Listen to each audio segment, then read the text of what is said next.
इमाम अबू हनीफा, जो इस्लाम के अजीम फुकाहा में से एक थे, अपने इल्मी सफर से पहले कपड़े के ताजिर थे। एक दिन एक खातून उनकी दुकान पर कपड़ा खरीदने आए। इमाम अबू हनीफा ने उन्हें एक कपड़ा दिखाया और उसकी असल कीमत बताई। खातून को कपड़े की असल कीमत का इल्म नहीं था, इसलिए वो ज्यादा रकम देने पर बज़िद थीं, ये सोचकर कि उसकी कीमत उससे ज्यादा होनी चाहिए। लेकिन इमाम अबू हनीफा ने मौका से फायदा उठाने के बजाय खातून को हकीकत बताई और इजाफी रकम लेने से इनकार कर दिया। खातून उनकी ईमानदारी पर हैरान रह गईं और उनकी सच्चाई की बहुत तारीफ की।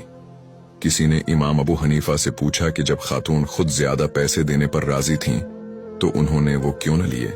आपने फरमाया, हमारा कारोबार सिर्फ नफा कमाने के लिए नहीं बल्कि हलाल रिस्क हासिल करने और ईमानदारी के जरिए अल्लाह की रिजा पाने का जरिया है।